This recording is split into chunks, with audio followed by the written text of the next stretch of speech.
আকাশ তুমি মেঘলা কেন? বকলো তোমায় কে? রোদের সাথে আজ কি তোমার ঝগড়া হয়েছে? তা না হলে সকাল থেকে ঝরছো কেন এত? তোমারও কি মন খারাপ ঠিক আমারই মতো? হ্যালো বন্ধুরা, welcome to my channel Barnali kitchen and lifestyle ব্লগে তোমাদের সবাইকে অনেক অনেক ভালোবাসা। সবাই কেমন আছো? আশা করছি সবাই খুব ভালো আছে, আমিও খুব ভালো আছি।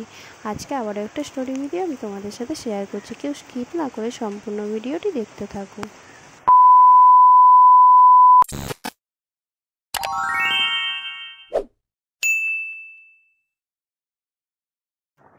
অন্যের চরিত্র তারাই বিচার করতে যায় যাদের নিজের চরিত্রে ঠিক থাকে না।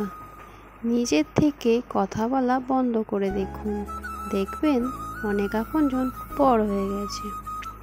একটা সত্য কথা কি জানো তো, এই স্বার্থের পৃথিবীতে কেউ আপন না।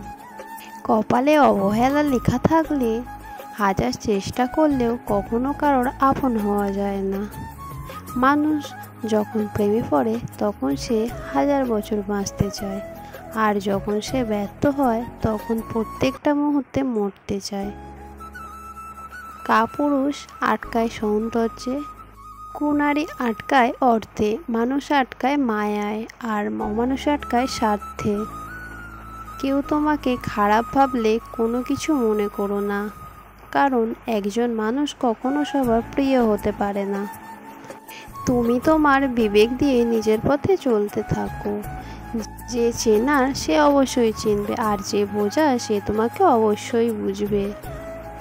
বর্তমান সময়ে কখনো কারোর সাথে তর্ক করবে না।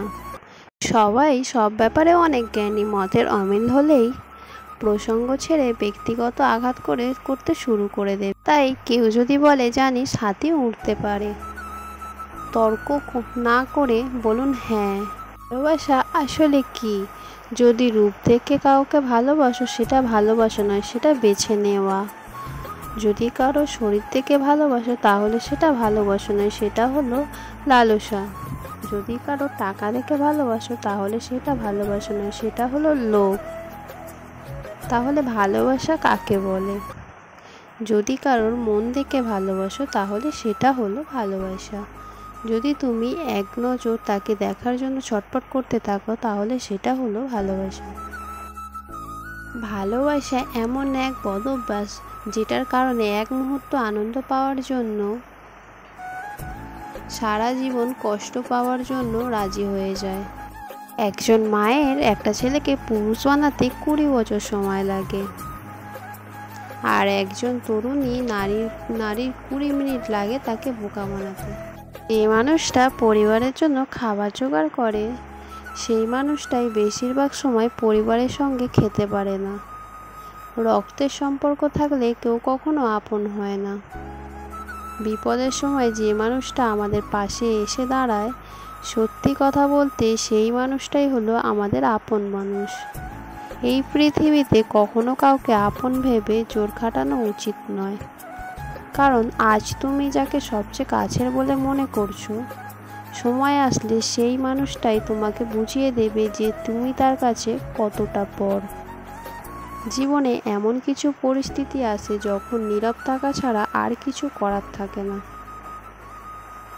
যার জন্য কেঁদে কোনো লাভ নেই, যে তোমার মুখের হাসিটা মেরে ফেলেছে। কেউ যদি তোমার ভালোবাসার মূল্য না বোঝে তাহলে নিজেকে কখনো নিঃস্বার্থ ভেবো না, কারণ এই জীবনটা তুচ্ছ নয়। একটা কথা কি জানো তো, সময় থেমে থাকে না, কিন্তু কিছু মানুষের ব্যবহারগুলো সারা জীবন মনে থাকে। একটা কথা সব সময় মনে রেখো, তোমার পতনের জন্য বেশি কিছু প্রয়োজন হবে না। যাদের তুমি কষ্ট দিয়েছো তাদের একটা দীর্ঘশ্বাসই যথেষ্ট। প্রয়োজন শেষ হয়ে গেলে ওষুধও বিষ হয়ে যায়, আর আমরা তো সাধারণ মানুষ মাত্র। পুরুষকে কেউ কখনো ভালোবাসেনি, কারণ পুরুষ হচ্ছে প্রয়োজনের মেশিন। প্রয়োজন হলেই অনেক যত্ন নেয়, আবার ব্যবহার হয়ে গেলে দূরে কোথাও ছুঁড়ে ফেলে দেয়। আমি তাকেই হারিয়ে যেতে দেখেছি যে কি না একসময় বলেছিল আমি সবার মতো না। একটা মানুষকে জীবন্ত লাশ বানাতে একটা মিথ্যে মায়া সম্পর্কই যথেষ্ট। টাকা আমাদের জীবনে খুব মূল্যবান একটা জিনিস, যেটা থাকলে সবাই তোমার পরিচয় দেয়, আর না থাকলে আপনজনেরাও মুখ ফিরিয়ে নেয়। ভিডিওটি ভালো লাগলে অবশ্যই একটা করে লাইক কমেন্ট করে দিও, আর নতুন বন্ধু হয়ে থাকলে চ্যানেলটি সাবস্ক্রাইব করে পাশে থেকো। সবাইকে অনেক অনেক ভালোবাসা, সবাই খুব ভালো থেকো, সুস্থ থেকো, টাটা।